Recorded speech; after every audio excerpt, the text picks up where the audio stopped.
Period. We'll accept that for the record. We'll accept that. I love it. Yeah. Yeah. So, Nisha, tell me a little bit about your upbringing. You mentioned your mom. Your mom is from. Your dad's from Arkansas, but came to hmm California. Your mom is hmm from California. hmm Tell me about, and I'm gonna start out by saying, when I think about California Black people, it never looks like how it looks everywhere else. Well, the California image that is its I own create in my country. mind, it just looks different. Tell It us is about different. your religious upbringing as a Black fairy in California. Um, we weren't very religious when I was younger. So my parents had me at 18. And so most of the first part of my life was just survival, right? So we weren't very religious. But my mom was raised Catholic. And so she she was a very open person. My mom passed away about 10 years ago. So I Sorry, sorry. refer to her sometimes in the past tense, even though she's right here. My bad. Yeah, give thanks and Um, praise. What's her name? hmm? What's her name? Star. And that's where my Star. last name came from. Give thanks. Welcome, Yes, yes, Star. yes, yes. So she was always very good at allowing me to make as many of my own choices as, I could.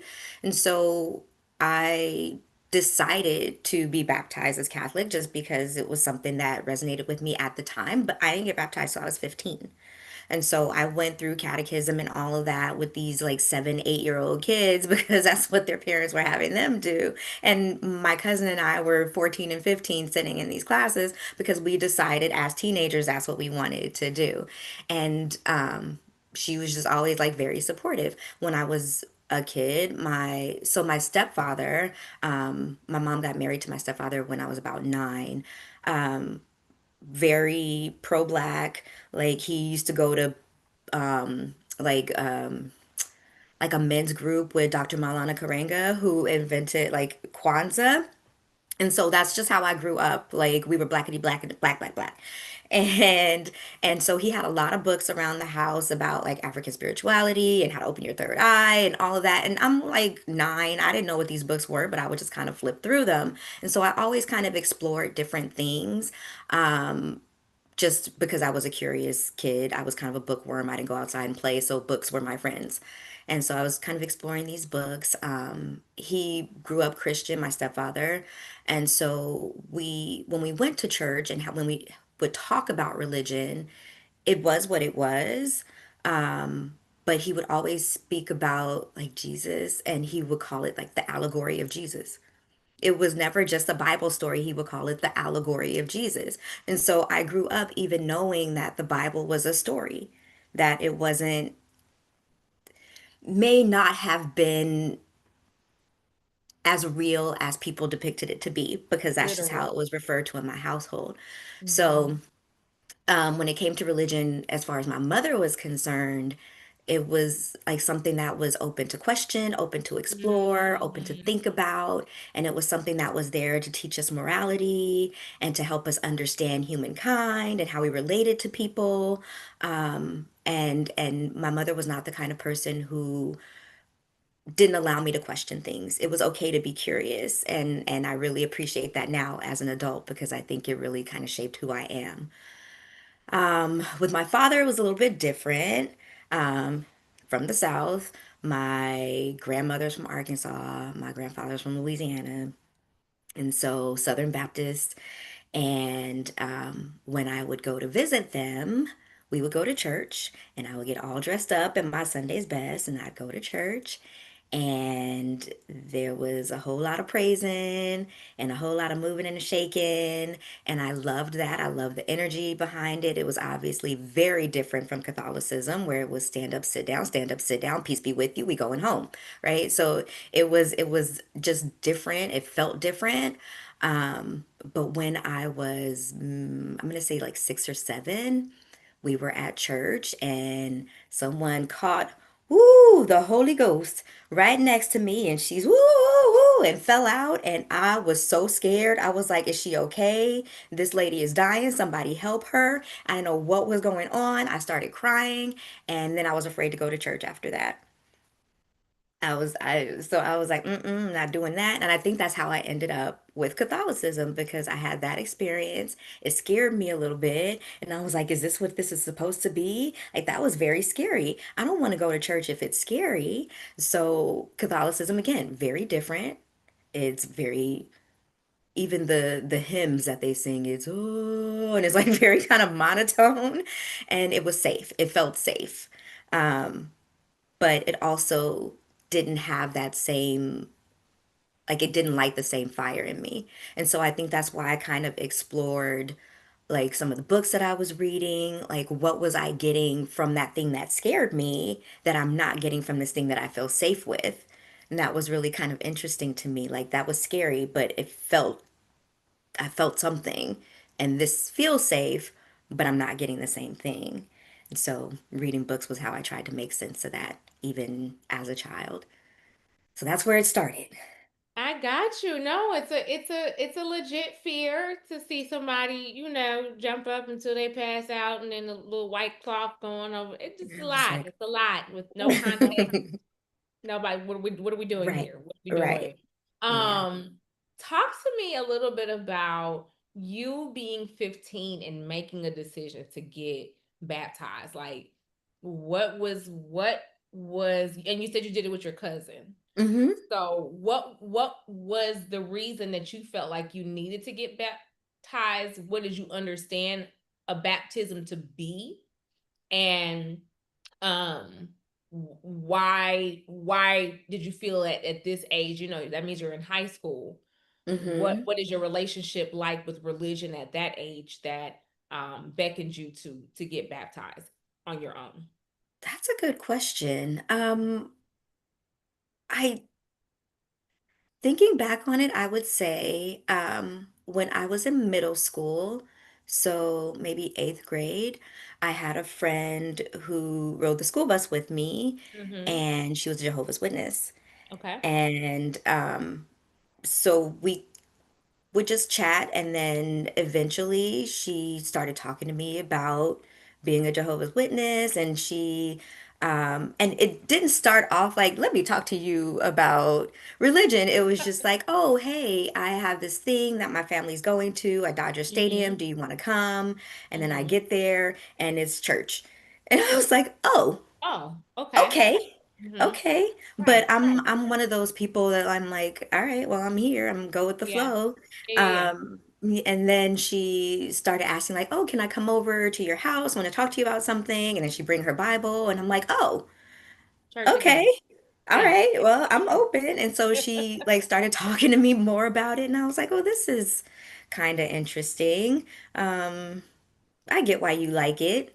Mm-hmm. I don't know if it's my thing, but Mm-hmm. she was my friend. I liked her. It was something she was Mm-hmm. interested in, so Mm-hmm. I was interested in it too. Mm-hmm. But it wasn't for me. But I think because of that, I started thinking more about religion and my relationship with it because until that point, it was like church was something that we did because that's what we did, like because our parents made us Mm-hmm. go or because our Mm-hmm. grandparents made us go. It wasn't Mm-hmm. something that I did as a 13, 14-year-old because I wanted to. And so Right. I think maybe that was why I started thinking more about it and well, like I thought it was really cool that she knew all of the books of the Bible, like in order. And I was like, well, I want to memorize them too. And so it was like, okay, well, this is kind of interesting. This is something that Right. now I have an interest in and let me learn more about it. Um, and then around that time, so maybe it was just like a divine thing, a serendipitous thing. My brother and sister started going to a different school, so they went to a Catholic school. Um, Okay. yeah, and we lived in Compton. So it was like a little Catholic school in Compton. And so we went to mass sometimes because when Mm-hmm. you go to Catholic school, that's what you do.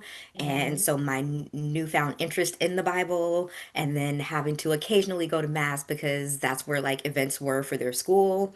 I think it just kind of Mm-hmm. led me there. Yeah. Nice. So you said your brother and your sister started going to Catholic school. So did Hmm. they automatically kind of fall in line with the doctrine? Like, okay, Nope. okay. They didn't get baptized. Nope. Okay, so Oh, you they did. They did. I think they did, but so my brother and sister are much younger than I am. I was the only child for 10 years. okay, So, yeah, so my brother is okay. 10 years younger than I am. My sister's 12 years younger than I am. So they were in Okay. elementary school and I was already in high school. Ah, So they did okay. So get you were baptized, but unlike me, it wasn't their choice. It was like, all right, you're at this Catholic school. My mom got back into Catholicism because she hadn't been going to mm, church. And it's like, all right, now here you are. And right, I had the choice. right, right. So at 15, it felt more like it felt more like the natural thing to do, Hmm. or Yeah, okay, it okay, did. okay. And you had friends that were also Catholic. No, actually. So when No I would tell friends. people I was Catholic, they would be like, there are black people who are Catholic? I'm Well, like, yeah, I just want to say yeah. this is what I'm saying. I'm trying to put the pieces Hmm. together, and I'm Yeah, like, no. I no, no, just I didn't have any friends who were Catholic. They wandered were all into like Catholic church and just take me. All yeah. Yep. right. So, okay, so at that age, tell me what you understood about God, your soul, Yeah. your spirit, like these religious concepts. Like what did you understand versus maybe what Catholicism was teaching you about these things? What did you learn? What did you understand? I don't think I understood much of anything, but the Mm, fact that there was something greater than me, than okay. us. That's a good Um, start. it was I don't think I ever felt like there was a man floating on a cloud looking down at us like you do this and you do that. I don't think I ever felt that. Right. I knew that I think I honestly now that these are great questions because it's really making me reflect on how I got here. Yes. I think I just always believed in nature. Like Mm, there, I spent a lot of time in the backyard. Again, I was, I was an only child until I was 10. I was super yeah. shy. Mm-hmm. Um, and I was a bookworm. So when I Okay. went outside, it was into the backyard. And Mm-hmm. so I kind of sit out there. I liked bugs, I liked trees, I liked plants. And so I Mm-hmm. knew that there was something that was making these things do these things because I mean, even when we weren't tending to them, they were doing something on their own. Right. And so how does this happen if there isn't something greater than us? Like we're Right, not right, taking care right, of everything. right. I know the Bible says we have dominion over all of these creatures and all, but I knew as people we weren't really doing what we were supposed to do. So it wasn't just Mm-hmm. us. Mm-hmm. Something else was working here to make things happen the way that they happen. So I think that there Yeah. was always that. Mm-hmm. Um, and I think, like I said, it was all to me about goodness, Okay. like just how we could be good people and what made us good people and what Yeah. was good versus what was Yeah. bad and Yeah. how do we decide that and Mm-hmm. where does that come from, and so I think Mm-hmm. that's kind of what led me to religion in general. Like it wasn't Yeah. necessarily like the teachings of Jesus, like all of that meant something, but Yeah. it wasn't, it was just like finding our way to being good people Mm. and Mm-hmm. being good to each Mm-hmm. other. Mm-hmm. Mm-hmm.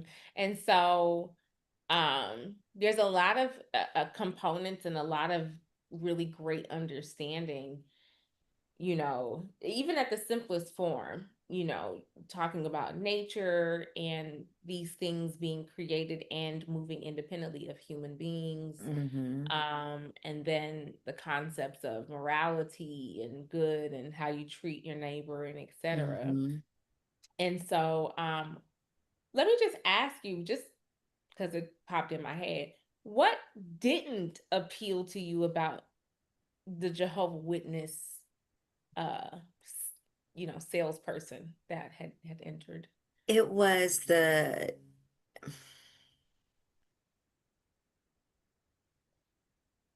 It was the religious part of the religion.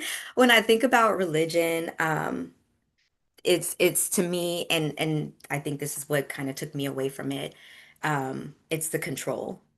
Right. So the Mm-hmm. not being able to celebrate holidays and birthdays and things like that, I didn't understand that because I grew up like with a mother who felt like birthdays were very important. Like this is the day that Yeah. we celebrate you and the fact that you Yeah. exist. And that to Yeah. me means something. So Yeah. not being able to celebrate that, I was like, why wouldn't we want to celebrate each Mm-hmm. other? I don't Mm-hmm. understand that.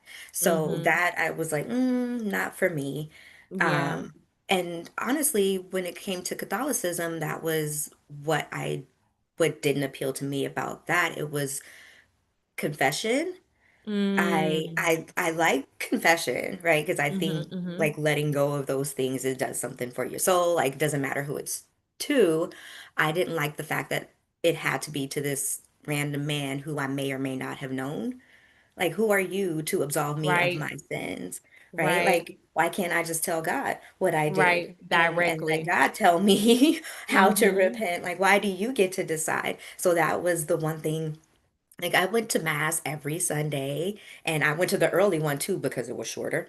And like, I did all of the things. I did the rosaries, I did the sign of the cross. I did all of Mm-hmm. that. I did not Mm-hmm. go to confession because I didn't like that. I didn't Okay. like it. I thought it was Right. And weird.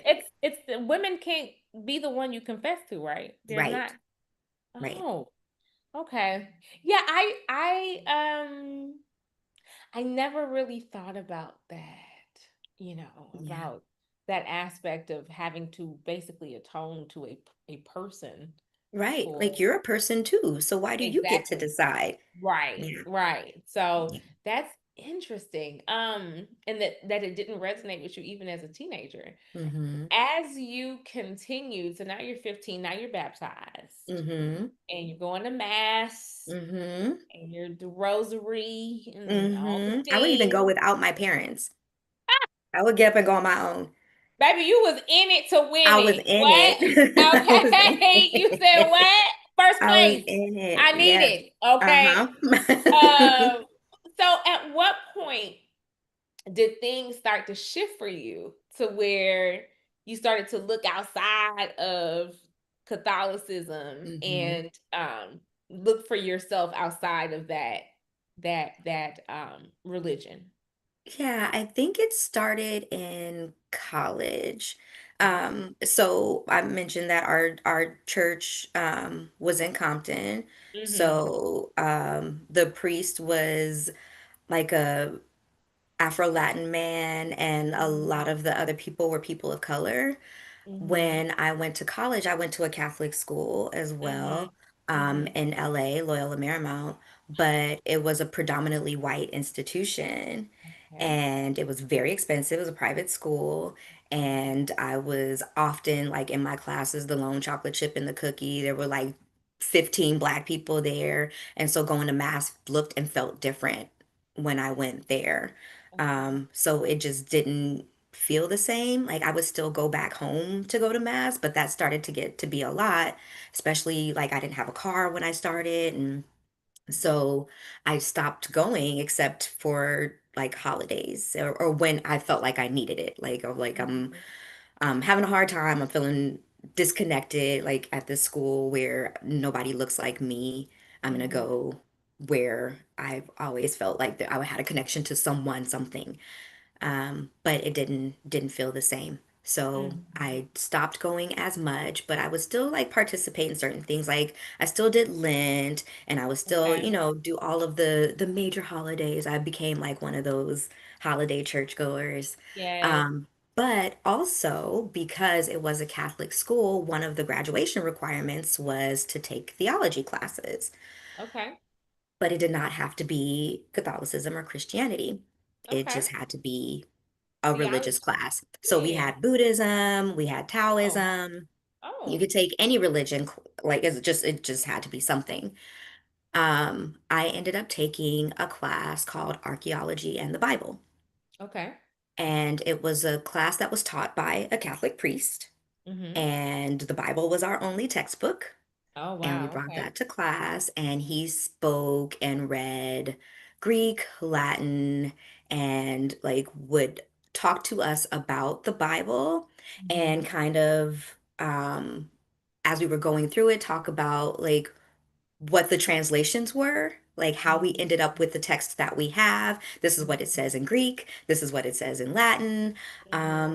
and the practices of the time.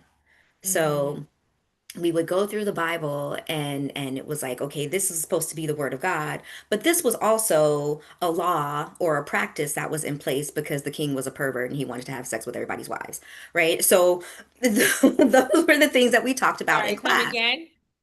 Mhm. Right, right. And What? this was being taught by a Catholic priest. So my thought was if this man who is a man of God, right, and a man of religion at a Catholic school is teaching us the real of the Bible, then what my mom always taught me was true. It is okay to question. It is Yeah. okay to look deeper. And as we questioned and as we looked deeper, it told me more and more about what religion was. It was a way to Mm. control. So if this is in the Bible because there was a king who just wanted to have his way with other people's wives, why are we listening to it? Like, how does this help me today? And so I was like, We what are are we under doing, people? spells. What are we doing? And, Right, and right, the Catholic priest is telling me this. right. So it's okay. Like, it's okay. And so from there, it was like, all right, I have religion. I know what it is for me. Hmm. I understand what it does for me, and I Hmm. understand what it offers to other people. Like Hmm. everybody, they follow it for their own reasons. For sure. And I'm just gonna take mine and be happy with mine. And what do they say? Eat the fish and toss the bones, toss the bones. Right, Like right. I'm gonna take what's for me. Yeah, And that's just kind of where what it had been. And so yeah. after that, I stopped going to mass, except when I needed to, or I'd go to church with other people. My stepmother was going to a Baptist church, and I was like, okay, we're going to overcome this fear and we're going to go to church. And so I went with her for a while, and it was something that we did pretty regularly. Um, I got married, started having kids. So when my daughter was young, I would take her with me. She really enjoyed Mhm. it. I was kind of over it after a while, but she liked Okay. it. So my stepmother Yeah. would come and pick her up and take her to church with her. And I would just stay home. Oh, And so right. my sister-in-law would go to church. I would go with her. I go a few Mhm. times. Like, okay, I would get what I needed from it. Mhm. Whatever they said, whatever the sermon was for the day was always something that resonated with me. And I felt it in my spirit. And then when I Mhm. didn't feel like going anymore, I wouldn't go anymore. And that's just Yeah. kind of what it became for me for like 15 years. I would go when I felt called and I wouldn't when I wouldn't. Yeah. Yeah. So you entered this season where it's like, oh, okay, this is what it is. Yeah. So Hmm. I can kind of like decenter this thing in my life Hmm. and choose other things if I want. And you Hmm. kind of bounced around and, when did things become different again? When did you enter the new chapter after that? Um, I Tell me about when you spent, found something that really resonated after yeah, Catholicism. I spent a good portion of my adult life Mm-hmm. in a marriage that was unhealthy. Okay. And I started to kind of feel like a shell of myself. I didn't really find joy in much of anything but my kids, right? Because that was I'm a mama, and I think it was one of the things I was born to be. Yeah. Um, and I think I had gotten to a point in my marriage and in my life where I just kind of felt like numb, lost. Like Mm-hmm. I felt like a zombie. I was just kind of like going through the motions every day, Mm-hmm. and I'd wear my happy mask when I needed to, but just kind of hollow on the inside. And after my mom passed, because yeah, I would start going to, so there was this chapel, or yeah.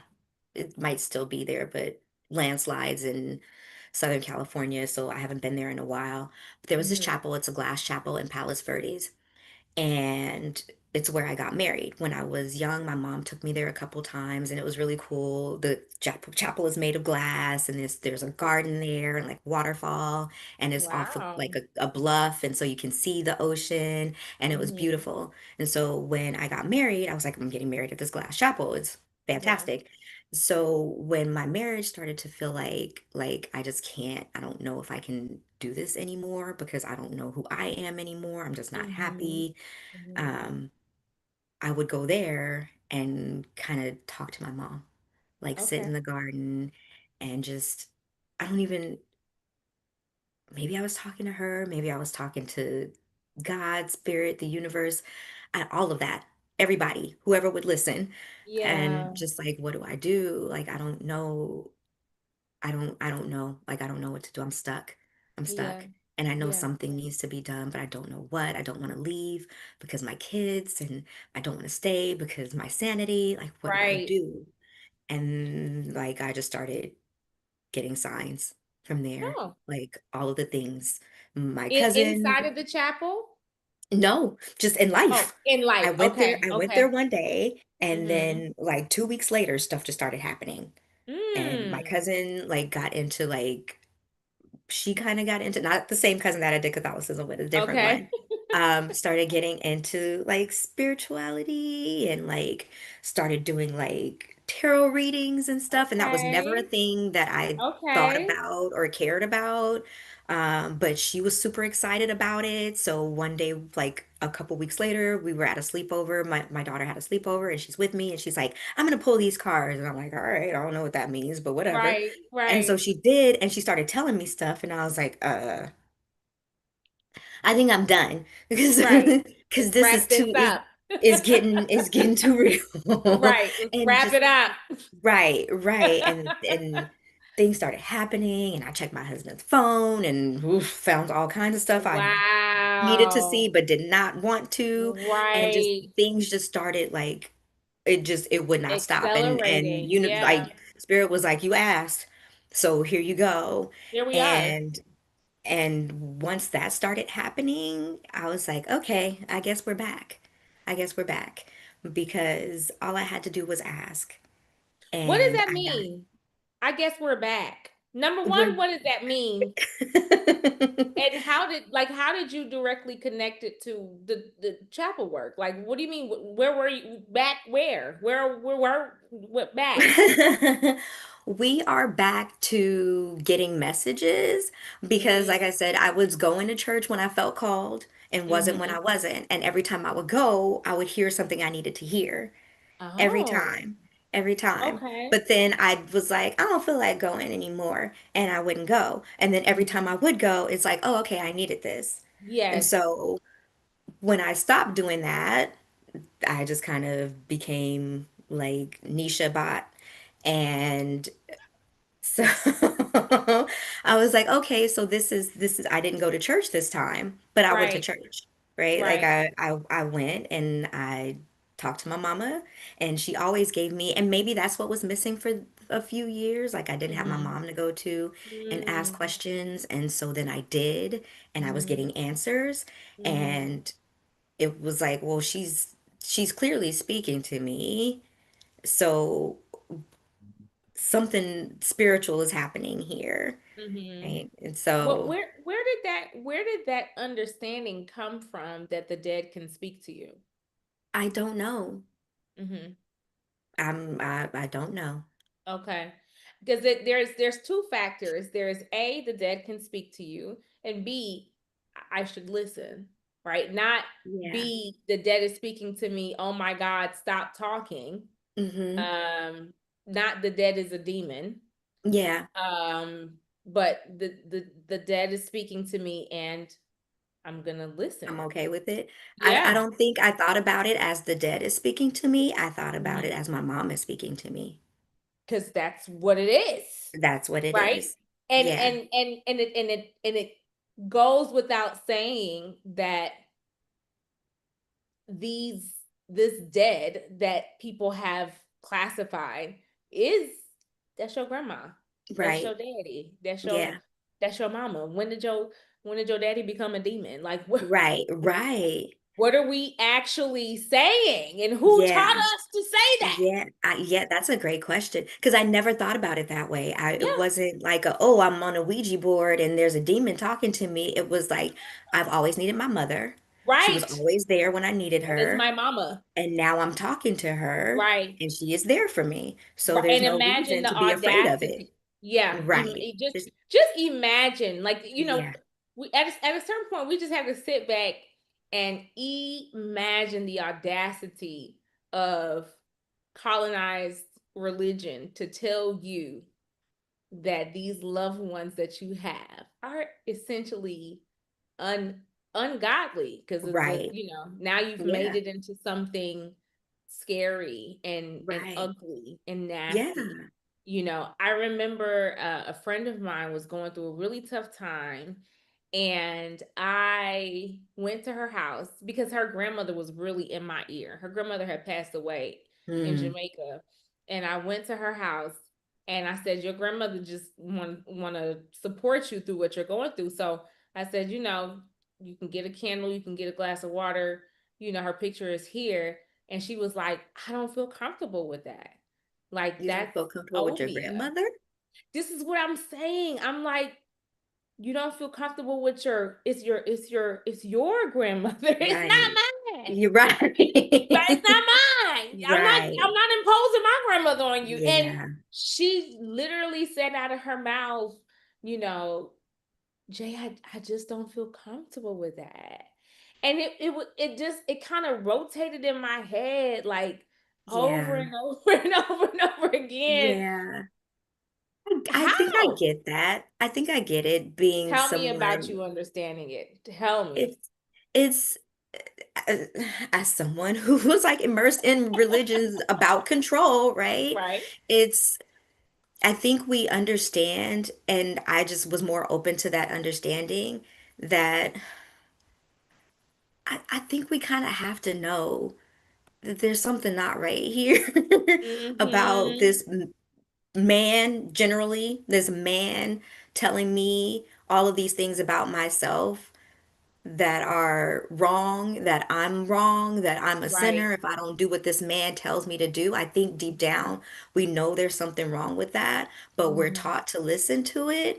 But I think Mm-hmm. that also makes you very um maybe distrustful of receiving messages through other people.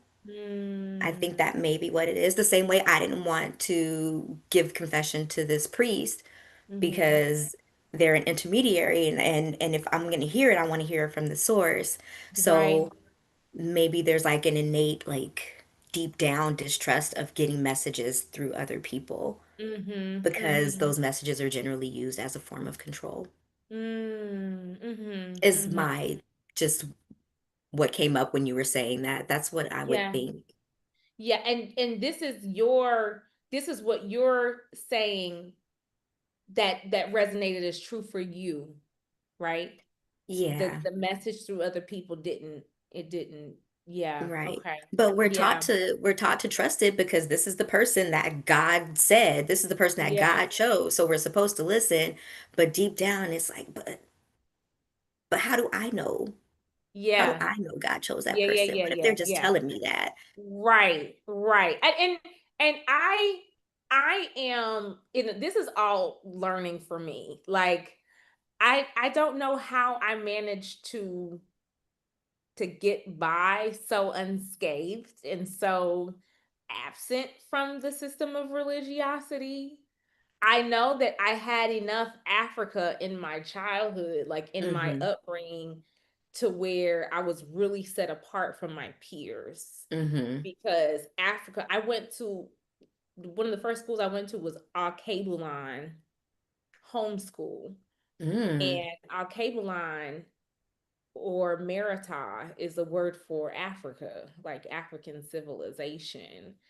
And so going to an African centered school, my father was a Pan Africanist. Like My mother, was very Afrocentric. Like Mm-hmm. everything was all black, blackety black, black, black Mm-hmm. in my life. So I didn't really have I didn't really have much of the direct indoctrination with control. And I Yeah. had a heavy duty, I still have a heavy dose of resistance to anybody trying to tell me what to do.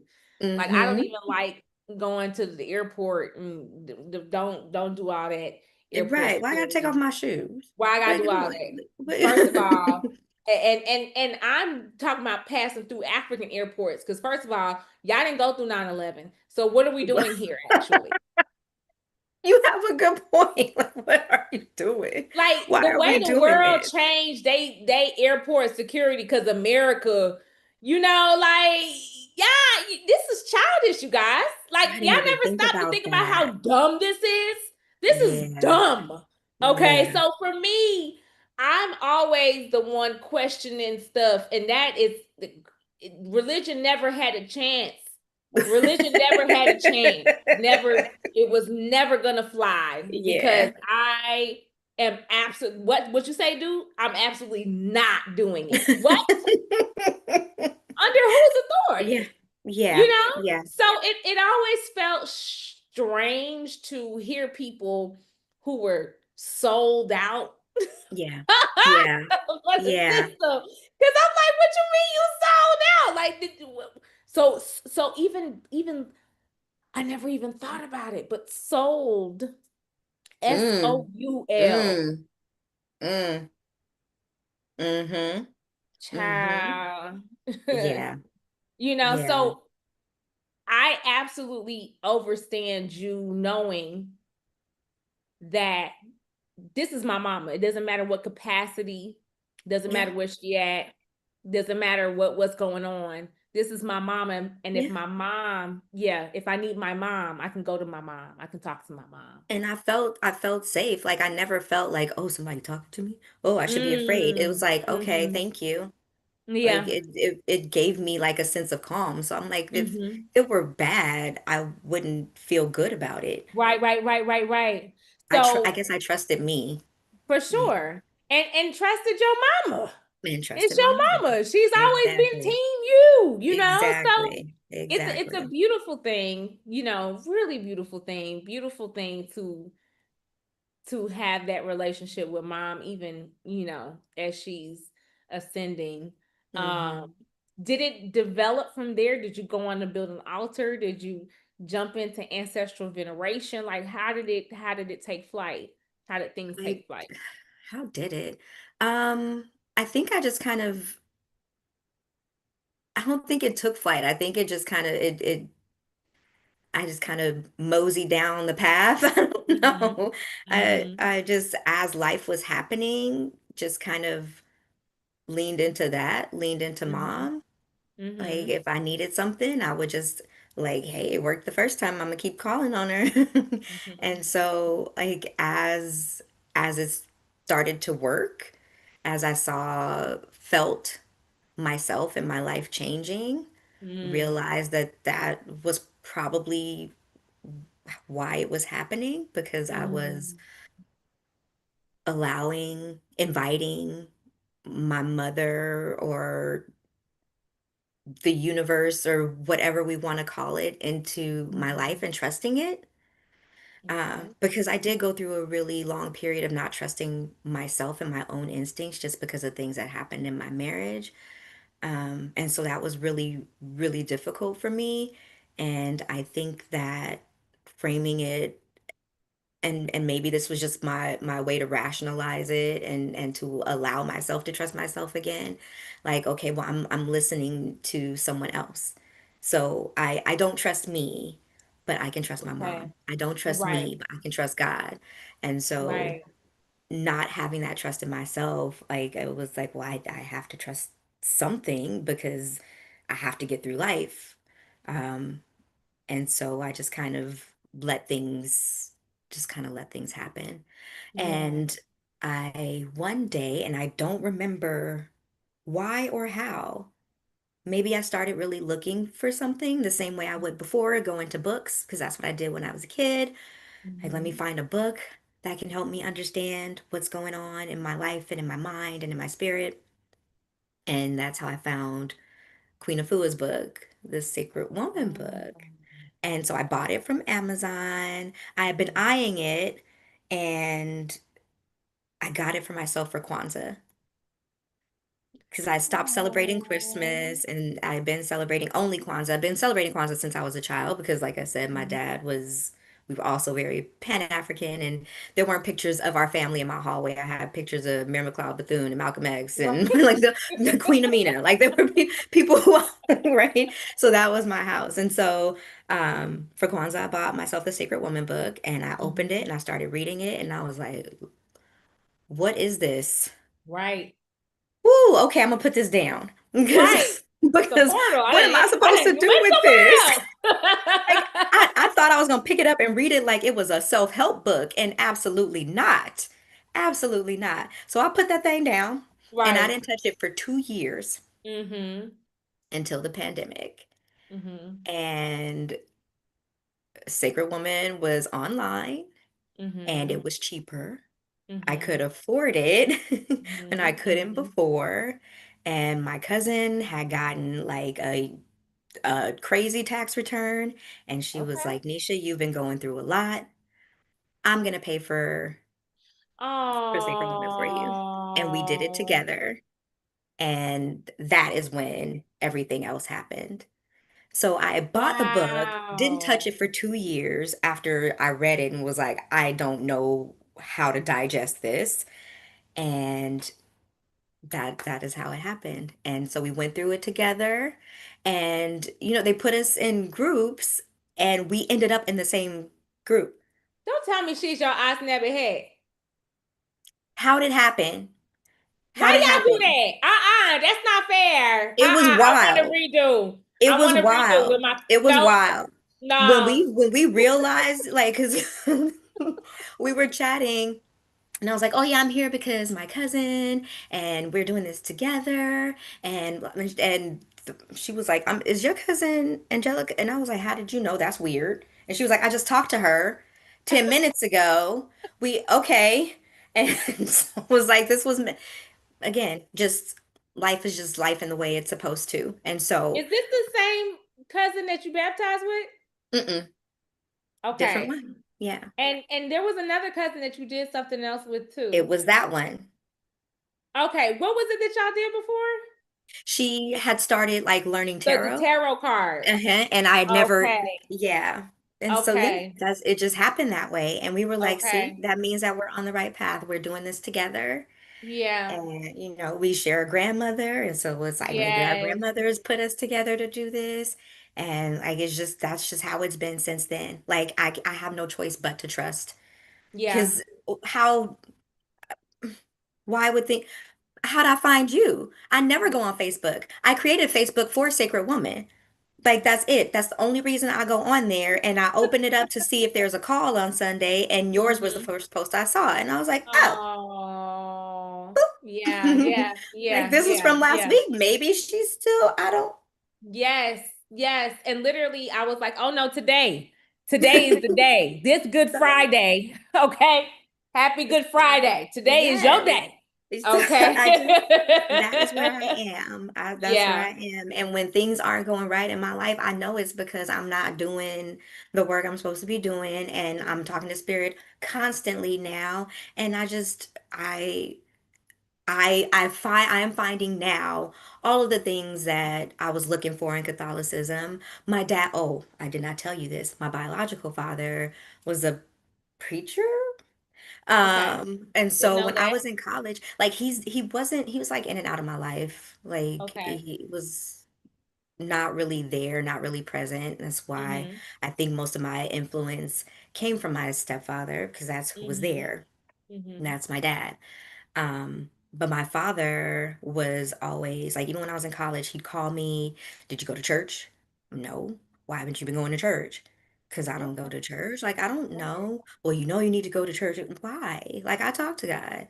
I go when I Mm-hmm. go. And I also didn't like the fact that he wasn't really didn't really care for the fact that I was Catholic. I think a Mm-hmm. lot of, especially like Southern Baptist Mm-hmm. Christians, don't believe Catholicism is Christianity.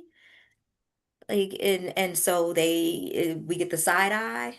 And I didn't appreciate that. Like, I'm still Christian, so what's your what's your beef with me? Like, I Right. don't get it. Right. Right. Um, and so that kind of it was like, and you, sir, I'm sorry, you don't take care of your kids. That's what Like, I'm saying. Did you like, over here questioning me? Did you pay child support?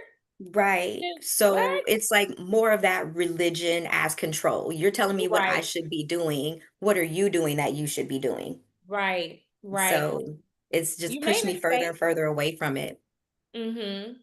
You made a statement that you found in Sacred Woman all the things that you were looking for in Mhm. Catholicism. Yeah. What were you looking for?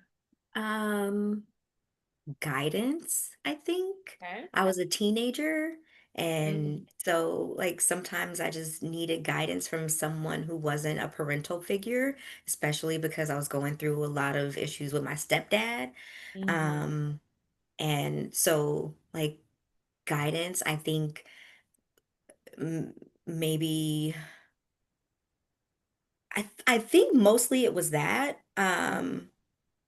Because one of the reasons why I chose Catholicism, or why I chose, I think, religion in general, was because I've always believed in spirituality. Like I said, I was reading these books, not really understanding what they meant, but I was still digesting something. Mm-hmm. Um, but I needed structure. I think I needed Okay. structure. Okay. And that's what Catholicism gave me. It's Mm-hmm. you show up at this day, Mm-hmm. at this time, and you get this message, and then you go home. And then you have the rosary, and those are instructions, right? And you do this and you do that. And so it gave me like access to spirituality in a structured way because I was a kid and I didn't understand most of this. So I needed something to help me put it in a box that I could maybe kind of unpack a little bit at a time and understand instead of this free flowing, huge thing that I had to kind of pull out of the ether and put into my brain. So I think that's kind of what it gave me. Mm-hmm. Um, and so Sacred Woman brought me back to that. I Mm-hmm. was showing up to church when I felt like it and not when I Mm-hmm. wasn't, but having the structure, Yes. having the ritual of it, I think is Right. what I need. Right. Right. And you talk about like opening the book and like absolutely wait a minute, what's Hmm. going on. What actually resonated when you did open the book? Like what jumped out and grabbed you? What was it that made you say, I'm doing this soon as first chance I get? I think it was just like,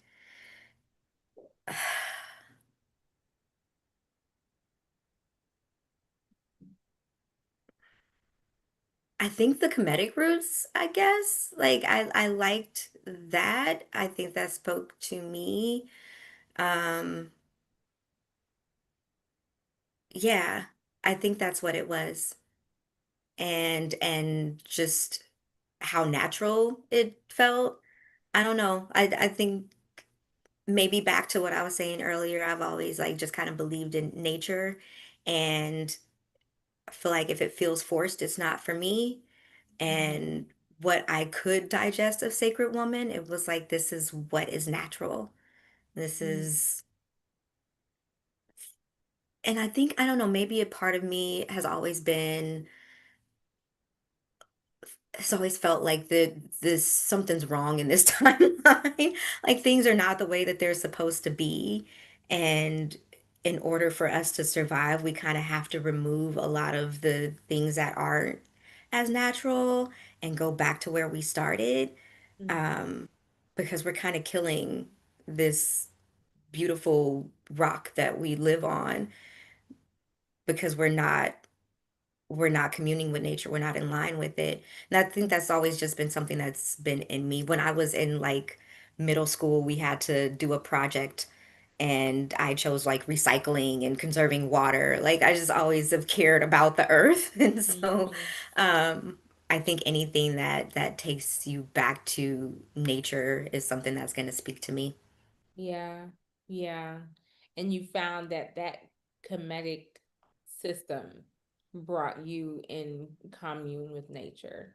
Yeah. Yeah. Yeah. What are like what is the comedic system as you would define it? Like what is it I about? couldn't even articulate it. I Okay. don't think, right. I just, I mean, if let's simplify it. What do you believe? Like we can take comedic out of it. hmm Nisha as a person, when it comes yeah. to spiritual beliefs, what do you believe? Um, hmm.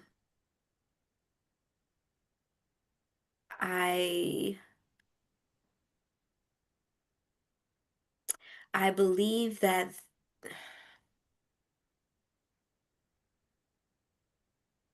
that there is just a natural order to things. Mm-hmm. I don't know Mm-hmm. what it is or where it Mm-hmm. comes from, Mm-hmm. but I believe that there is.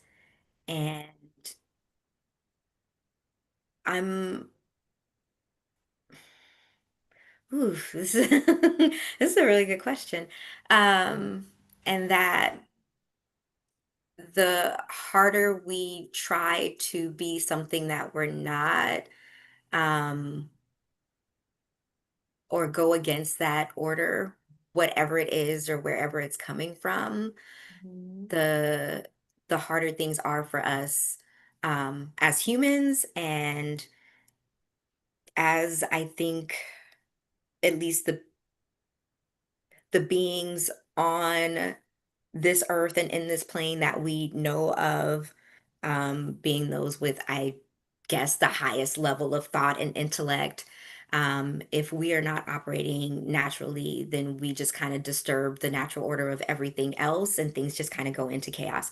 And so, I think that we get a lot of our knowledge and our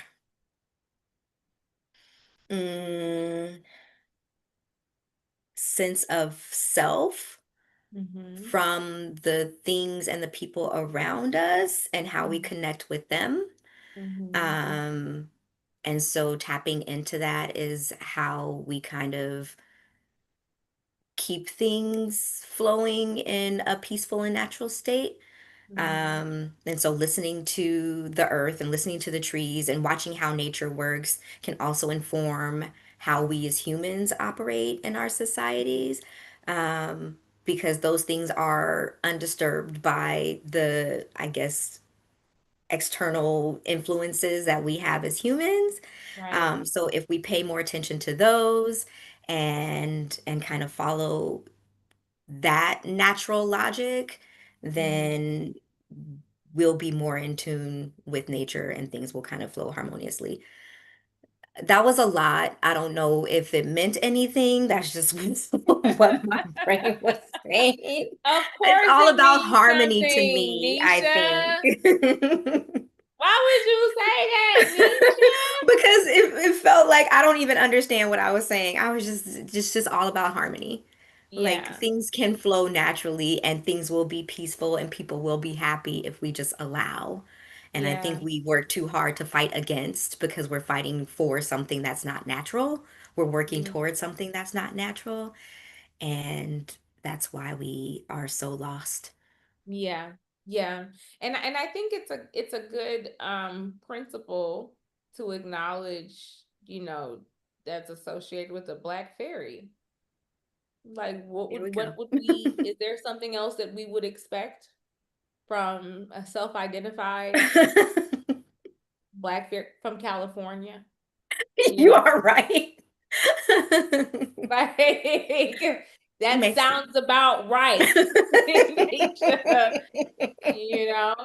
So in closing, tell me like what made you decide that you wanted to be interviewed? Like what made you decide that you were going to share um this spiritual journey and finding your way to this?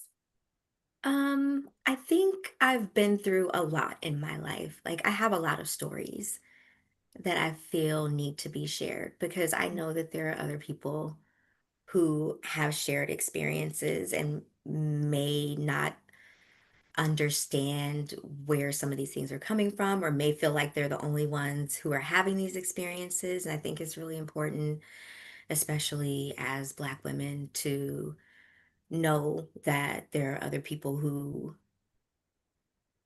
understand you and understand your journey. And though our experiences are all very different, there's a lot of connection. And I think sometimes, especially as someone who has felt really isolated a lot in life, Mhm. um, I needed to hear other people's stories to know that I wasn't alone. Yeah. And so I just want to be that for other people. I want Thank folks you to know so that there are other folks much. like them. Thank you so much for that. That's so Yeah. Thank sweet. I you. love it. Thank you for So, giving me the opportunity to share. And honestly, it was a chance to kind of really think about these things that I don't think I've mhm. ever really thought about. I just kind of let them happen.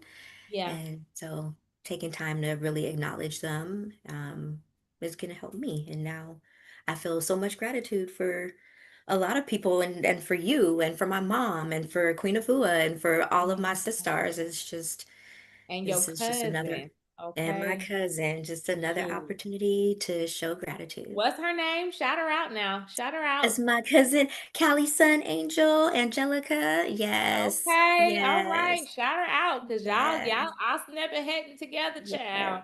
yes. It was Not beautiful. fair, This is but beautiful. it's okay. It is what we needed. I mean, Yeah, it's clutch. It is clutch. yes, It is so yes. clutch. So thank you so much, Nisha, for your time Thank today, sis. you. Thank Thank you, thank you, you. thank you for being here and showing up. So I am going to close out, but I'm definitely going to update you and update you all because I want to make sure I get enough information about you to include it, in the chat, a little bio about you, something like that, so people can really, just see, Yeah. everybody doesn't come from LA, Oakland, Hmm. these places. Hmm. Nowadays you all are last of the Mohicans. So Yeah. And let us know when this thesis is published so we can take a read. yes, and I will probably send out copies to everyone who participated. Yeah. Yes. It Yes. might not, so I don't have a consent form to formally mention names like that, but I'll draw from the experiences and talk about them, Yeah, that'd weave be them great. into the paper. So yeah, definitely I will likely just send a copy. And there is a high chance that in so I'm using this for a bigger project, a public discourse. um there's a high chance that I will feature this episode on my podcast. Is that okay? Yes. Okay, Yes, great. absolutely. Yeah. So it looks like this is gonna become, I'm only just the facilitator. It has a life of its own. Beautiful. So yeah, Beautiful. thank you I'm for being a excited for part of you. it. Yeah, thank you. Thank you. Thank Thank you. All right, you. sis. Have a All right. wonderful day, weekend, You Easter have a lovely weekend. night. Thank you. Going straight to bed under the moonlight.